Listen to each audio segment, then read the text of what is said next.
This is FYI News 13, brought to you by SSPTV and the Hazleton Standard Speaker.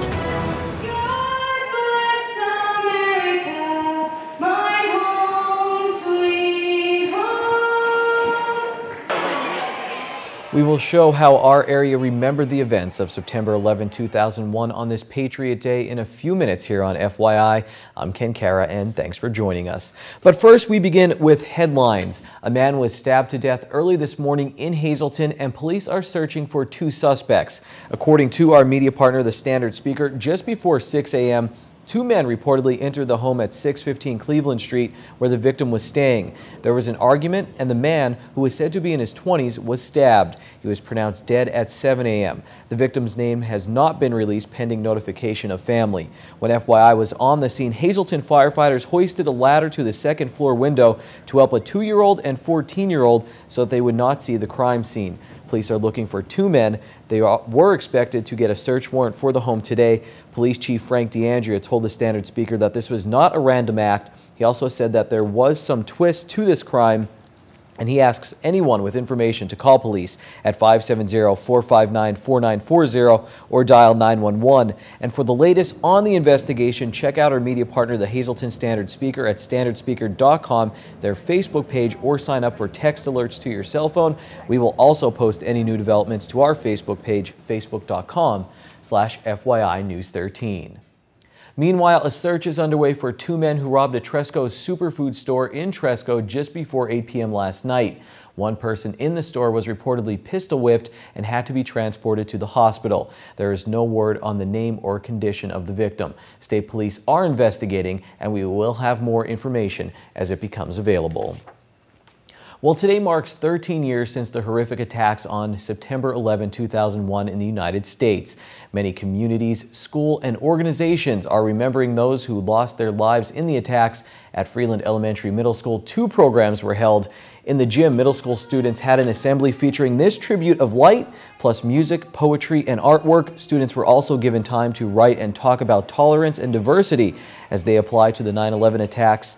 And then in the cafeteria, 5th grade students, they welcomed local emergency responders, and they gave them a special presentation of thanks that included letters, artwork, poems, and stories thanking them for their service. While so many lives were lost on that terrible day in our nation's history, it restores our faith in humanity to hear some good news, and this story is just that. Tara Stefania Maxell Almanzar Castillo was born at 5:44 this morning, the morning of September 11th. She weighed 8 pounds, 8.3 ounces, and was 19 inches long. She is the beautiful daughter of Maximo and Shaska Almanzar, who also have a son and daughter. While she is surely sleeping right now, little Tara will soon learn the significance of her birth date, and everyone here at FYI sends our best wishes to her family. After 9/11, people everywhere wanted to help. One of those people, Tony Colombo, a local emergency responder and Hazleton firefighter, packed up some supplies and headed to New York. Right after the attacks, I was working in Tamaulipas as a paramedic, and we called New York, and at that time they said that paramedics and any EMS workers that were available could respond to New York to give their guys a hand. So what we did was we got a crew together. We were all ready to head out there, and we were contacted back that unfortunately that they knew they weren't going to have a lot of survivors, so they decided that we were not needed. But unfortunately, you know me, I'm just hard-headed, and we got a bunch of trucks together with all kinds of supplies for the rescuers, and we had a big truck that was donated by Penske, and 3 or 4 pickup trucks with water. We had food, dog food. We even had a veterinarian that came with us in case the rescue dogs needed attention. So we had everything, and when we got there, it was just a horrible sight. It's just a sketch in my memory. I'll just never forget that day. And the day of it, I remember what I was doing that day. I was watching cartoons with my daughter getting ready for kindergarten. It was just awful. As we told you earlier this week, Tony is one of the organizers for the 9/11 memorial service that will take place tonight at 7 p.m. at Holy Rosary Church in Hazleton Heights. Everyone is encouraged to attend. Hazleton Police Chief Frank DeAndrea remembers 9/11 like it was yesterday. 13 years ago, he was a state trooper who responded to the crash scene at Flight 93 in Shanksville, Pennsylvania, and he sat down with our Lisa Sugart. 9/11 is certainly one of those days, like the Kennedy assassination, that the landing of man on the moon, if you were alive, you remember where you were and what you were doing and how many people gathered around the television set.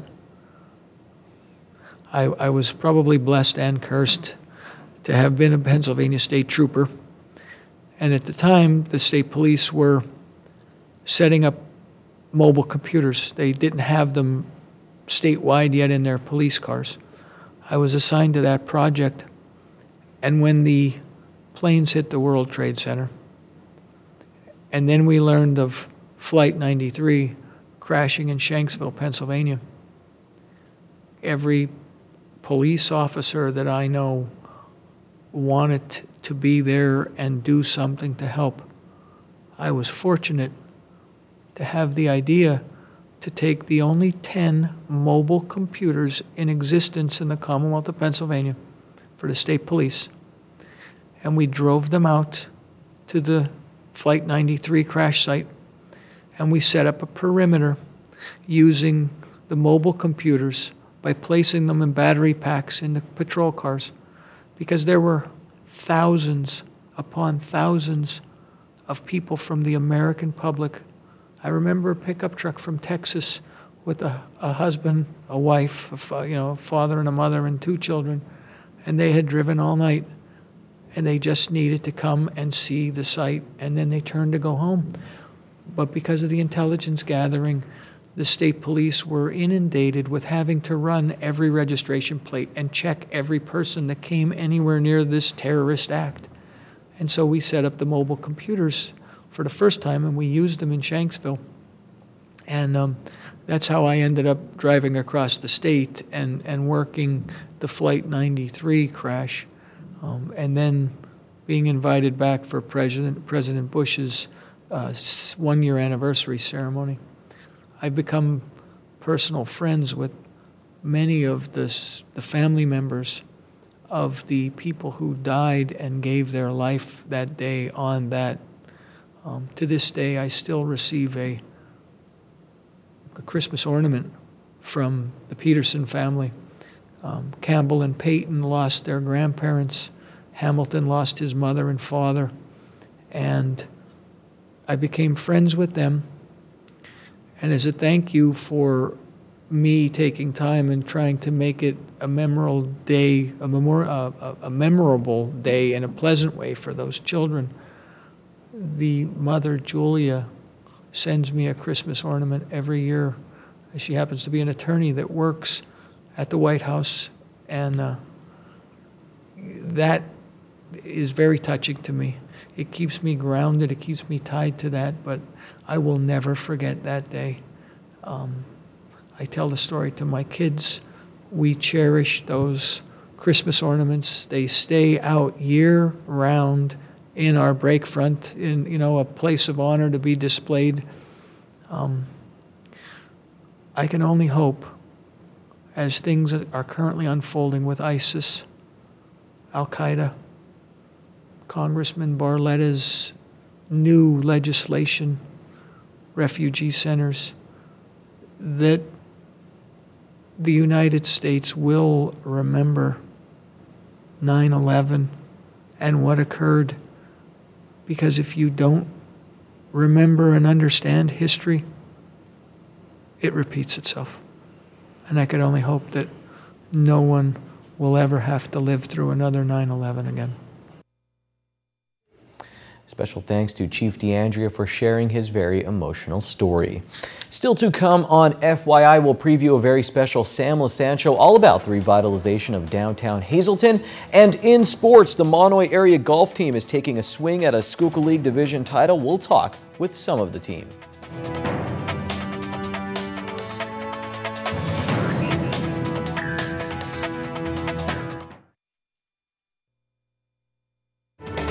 This is FYI News 13, brought to you by SSPTV and the Hazleton Standard Speaker. Every Thursday, we are highlighting business and progression in the greater Hazleton area, and we are doing that under the Downtown Hazleton Alliance for Progress.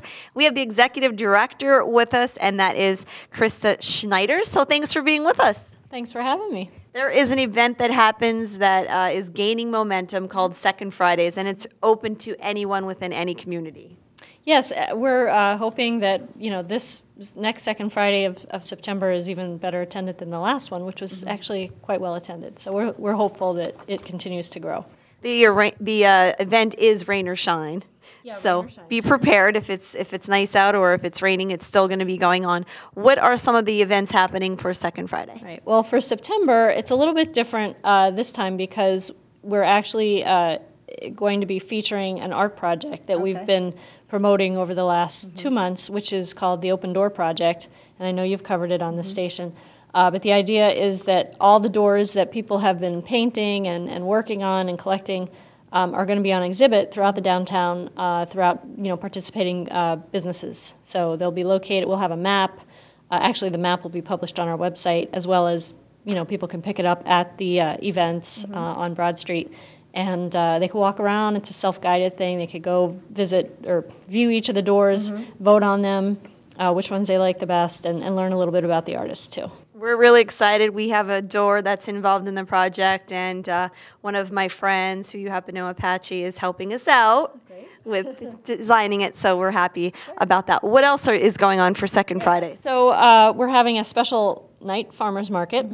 So even though our farmers market will have ended by, our August 29th is the last day, we're actually going to have a special night farmers market. We're going to have some of the farmers participating, coming back, trying to get more interest on some of the fall crops.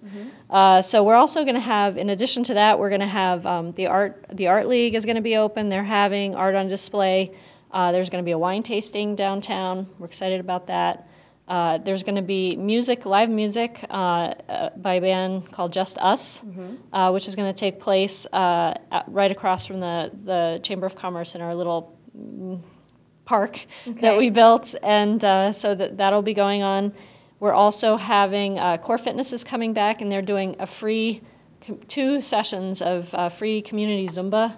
So, and that was pretty neat last time. They got some people from just kids that were walking by and that to participate. So we're hoping that more people will come this time. They'll come prepared, come in their exercise gear and sneakers and join in. So that should be fun.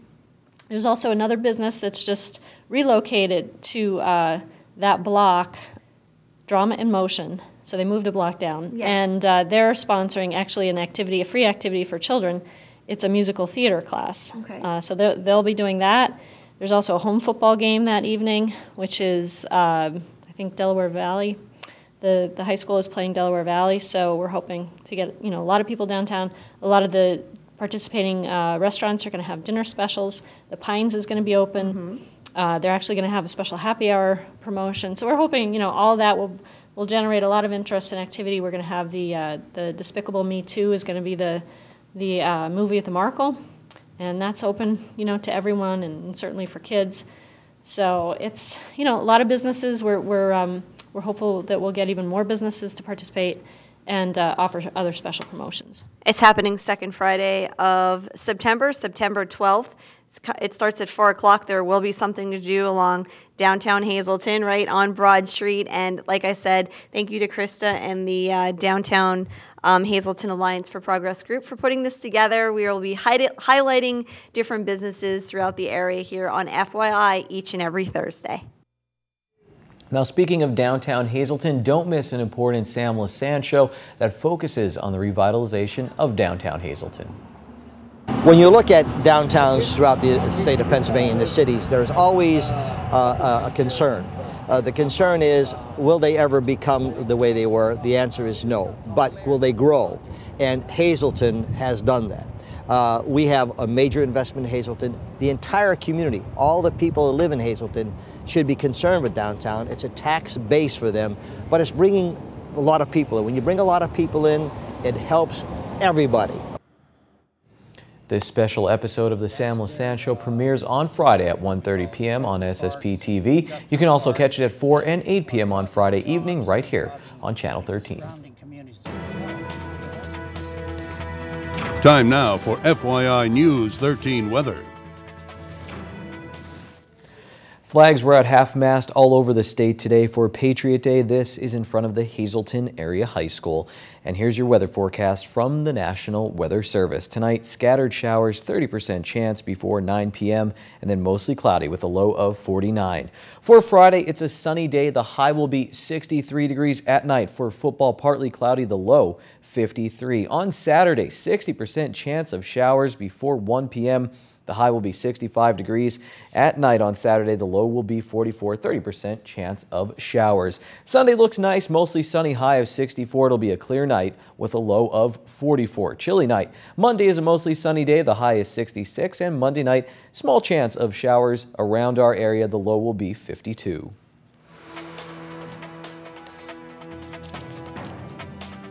And now the green screen, your midday Pennsylvania winning lottery numbers, the Daily 610, the Big Four 3350, Quinto 26291, Treasure Hunt 12, 13, 14, 16, 24. Golden Bear sighting in sports next.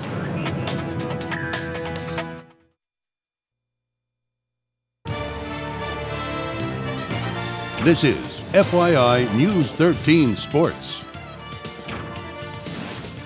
I don't think it's a coincidence that one of the greatest golfers of all time, Jack Nicklaus, is nicknamed the Golden Bear, and one of the best high school golf programs in our area are also known as the Golden Bears. Okay, it's probably a coincidence, but the Bears are good. Monoy area is trying to roar their way to a Schuylkill League Division Championship and into the Schuylkill League Championship meet. With one division match remaining, they are 8-1 with a one-match lead over Marion Catholic. Earlier this year, Monoy area had a Schuylkill League crossover match with Division I Pottsville area canceled. The match would have no impact on the Golden Bears' quest for a Division II championship. Some teams may have been happy to just let that one wash away with the rain that canceled the match, but not the Bears. Head coach Bob Killian says his team drove him nuts, pushing for the two successful schools to reschedule. We want to see how good we really are. We want to compare ourselves to the best teams in the league and see if we really are as good as we think we are. That attitude is linked to what's been the secret to years of success for the program. I can't tell you how hard we work. You know, we're a little school, and we stress we may not be as talented as you, but we're going to outwork you. And I'll give you a prime example of the last couple of weeks is every day we've been chipping 2,000 to 3,000 balls a day. And people don't believe that. If you come up and see us, you'd be shocked. And we put buckets out on the green, and we have a goal that we hit 100 to 125 times we hit the bucket or the target. And we go from there every day to putting and then hitting the driving range. And so we put a lot of work in, you know.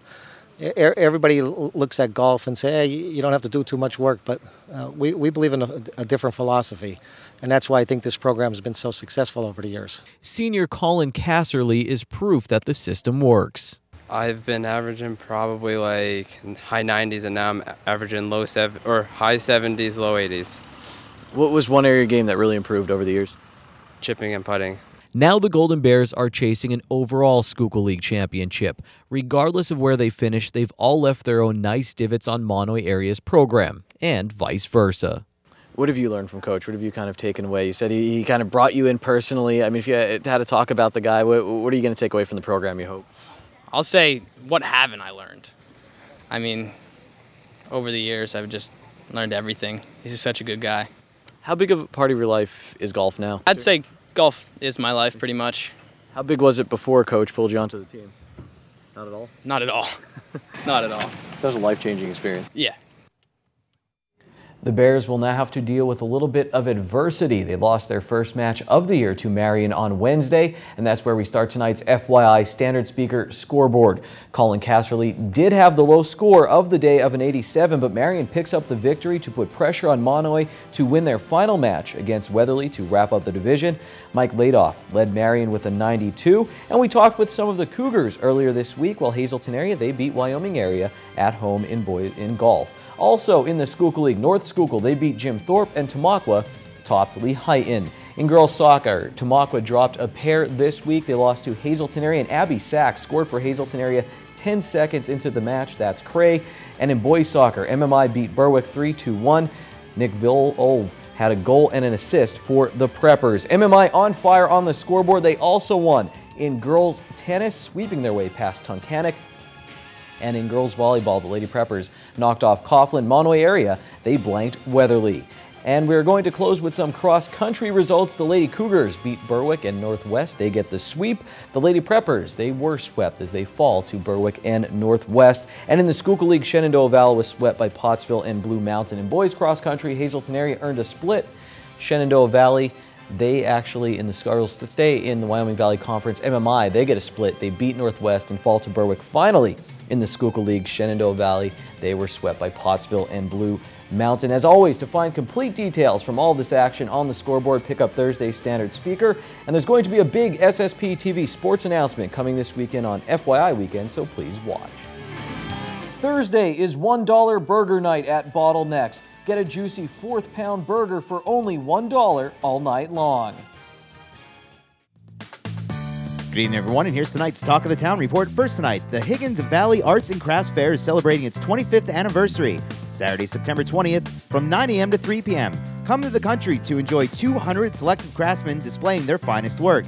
Delicious food will also be available. Higgins Park is located on Route 25, just off Interstate 81, exit 112. For more info, call 570-682-9541. And finally, Jocelyn's second annual Harvest Happy Hour will be held October 9th at Cassatt's Cafe. From 4 to 8 p.m., come and enjoy a fun-filled evening with free food and fun for all ages. All proceeds will benefit the Crohn's and Colitis Foundation of America. More information, please call Cassatt's 570-454-9174 or check out facebook.com/Jocelyn Race for a Cure. And that is tonight's Talk of the Town. News 13 would like to send sincere condolences to the family and friends of these recently departed. Clifford J. Stauffer of Weatherly. Funeral will be held Saturday at 11 a.m. in the Philip J. Jeffries Funeral Home. Friends may call Friday from 6 to 8 p.m. and Saturday from 10 to 11 a.m. Mary C. Gregory, formerly of Spartanburg. Funeral will be held Friday at 11 a.m. in the Floyd's Green Lawn Chapel. Friends may call Friday from 10 to 10:45 a.m. Jean M. McManus of Sunbury. Mass is Friday at 11 a.m. in the St. Monica Catholic Church. Friends may call Friday from 10 to 11 a.m.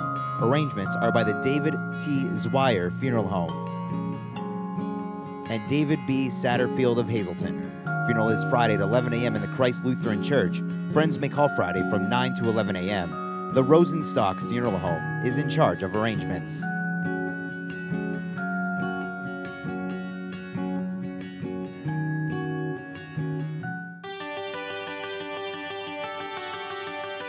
We're in your community talking with PPL, specifically Melinda Stumpf. And thank you for joining us every week here on FYI. Thank you for having me. It's exciting and it's fun. Yeah, this week we're talking about social media, specifically blogging. Yes, this spring we launched 2 new blogs. The first one is called The Wire, and it's focused on energy efficiency. And we talk about things like safety, emergency preparedness, and we try to make it like a backyard feel, you know, kind of just like you're talking to your neighbor. Okay, and taste the energy savings, right? There's some tips that they offer on that, right? Yeah, the taste of energy savings is actually received a lot of feedback, people really enjoying that. We talk about your backyard, you know, how can you cook without baking? So we put up some recipes and it's really fun. And people always like that with energy saving tips. Now, the other blog is designed differently. It has different content, and that is purely PA, and it focuses on a lot of fun things that go on throughout the state. Yes, it does. And we talk about great things that are happening in our communities that we serve. To launch it, we kicked off some sweepstakes, some giveaways, and we had tickets to Dorney Park, to Knobles, to Camel Beach. So we got a lot of participation, and people were really excited to be a part of that blog. Okay, why, if someone's out there listening and thinking, why would electric utility need to blog? Why do you guys blog? We blog because we really are a part of our community. Our employees volunteer, and we just feel like it's great to be in, you know, not only just the electricity company that's part of you know, something that you need, but also to really be in the community with our customers. Yeah, it's great interaction as more people turn to interacting with TV and social media. It's nice to be a part of both of those and show your message on both. What has the response been from the community so far? It's been overwhelming. People have really enjoyed, you know, our blogs. They love our recipes. They love our contests. We also do a Throwback Thursday. So occasionally you'll see some photos up of you know, the old bridge that may not be there anymore, but it's in your community. It was in your community, and we have photos of that. So it's really been fun. It's been interactive, and we're so excited to be, you know, a part of our community on social media. And you guys are really connected to the community. If it's through social media or TV, you really have a lot of information through your website. And next week, we're going to be talking about more tips on saving energy. Absolutely. All right. Well, join us every week right here in your community on FYI. Attention pay-per-view subscribers, if you see your name right now on News 13, you'll have 13 minutes to call in and win a free movie from Service Electric Cablevision. Our winner tonight is Joseph Harity of Beaver Meadows. Joseph, if you're watching, give us a call right now, 570-459-9813 to win your free movie. Tomorrow's Football Friday and the Standard Speaker will get you ready. Grab Friday's papers. They have previews, picks, and much, much more. Plus, Dave Seaman, the sports editor from the Standard Speaker, will talk high school football with me tomorrow on the Sportscast. That's it for now. Take it easy, everyone.